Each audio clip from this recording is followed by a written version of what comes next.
Ah bah bonsoir tout le monde.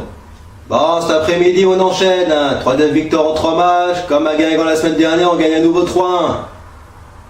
Mais d'abord, on va commencer par des petites surprises. Face à un SCO qui nous a quand même bien cassé les couilles en première mi-temps. Alors on va commencer par la compo d'équipe. Alors le 3-5-2, hein, c'est pas Laurent Blanc, mais je le vois la compo d'équipe avant le match, je me suis dit mais qu'est-ce qu'il fait là? Il est devenu complètement fou.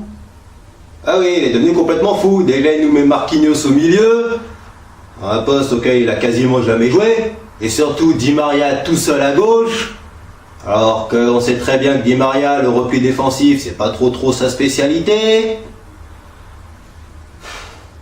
Ça s'est vu en première mi-temps. Ça s'est vu en première mi-temps. Parce que les Angevins, qu'est-ce qu'ils faisaient, hein? Ils se mettaient en bloc à 10 derrière dans les 30 derniers mètres. Dès qu'ils explosaient en compte, ils passaient uniquement sur le côté gauche, le côté de Di Maria, parce qu'il n'y avait personne pour courir. Alors Kimpembe est toujours obligé de rattraper les conneries de l'Argentin. Résultat, Cavani de son côté qui nous met un beau but, hein? Mais visiblement après 73 minutes, pas encore à 100%, pas encore totalement en jambes. Mais mine de rien, il n'a pas perdu son sens du but. Ensuite, Di Maria, qu'est-ce que je vais te dire de toi? Ok, t'es passeur sur le deuxième but de Kylian, mais c'est tout ce qu'on a vu. Hein. T'as été bien mieux à l'aise en deuxième mi-temps parce qu'il y avait Stan Lensoki derrière pour te couvrir. Hein. Et sinon, en première mi-temps, c'était zéro. Hein. Offensivement peut-être, mais défensivement, c'était la rue. Hein. Et puis, que dire de Kerrer? Alors on a misé 37 millions sur un mec qui certes est agressif, qui a quand même fait des fautes, qui a pris un carton, mais qui nous a quand même coûté un penalty. Parce que là quand même, ok t'es agressif, hein, ok je vais pas te blâmer, c'est ton premier match. Mais franchement, tacle par derrière sur un attaquant angevin, là ok il y avait danger, mais t'as pas le droit. C'est inacceptable à ce niveau-là. Faut dire aussi que t'es pas aidé, hein, parce que sur le centre angevin, il n'y a personne qui coupe avant. Hein. Ça dort hein, derrière. Hein. Résultat, on procède à un penalty. Et les angevins, ils égalisent. En première mi-temps, hein, le seul qu'on peut ressortir du lot, c'est Rabiot, qui a quand même été, disons, le meilleur parisien cet après-midi.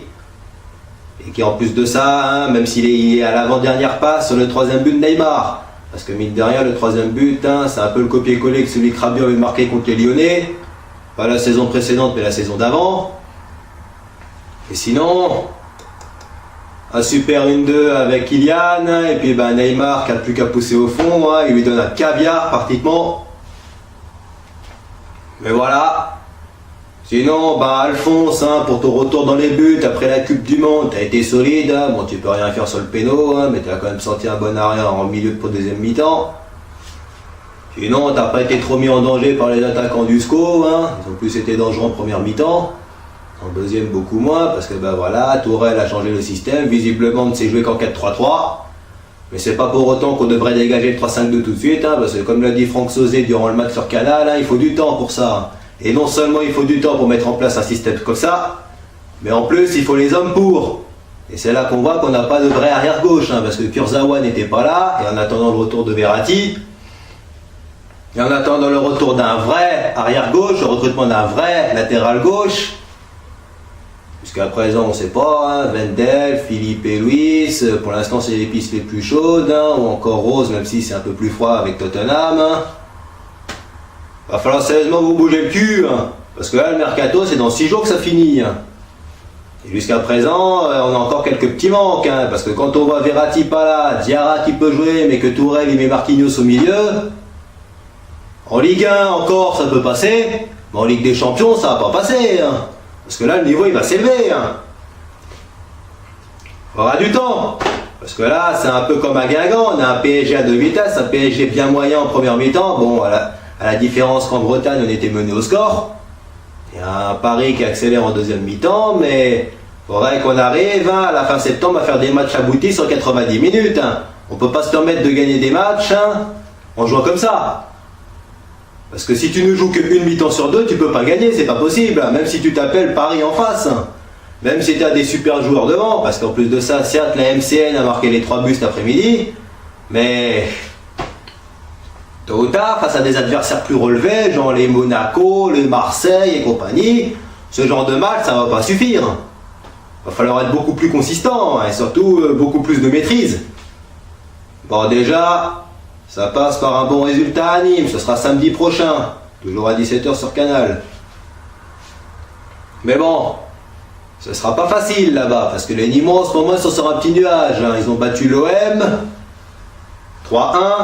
Faut faire attention, hein, parce que c'est pas un déplacement facile. Hein. Ça sent le traquenard à planer un petit peu comme un Guingamp.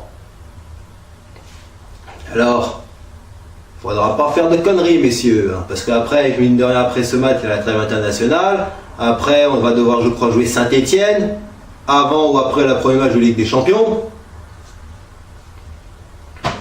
Va falloir qu'on commence sérieusement à monter en régime, non seulement avec les mecs qu'on a, mais aussi avec les recrues que j'attends, hein, parce qu'il nous manque toujours un arrière gauche et un milieu de terrain défensif, un numéro 6.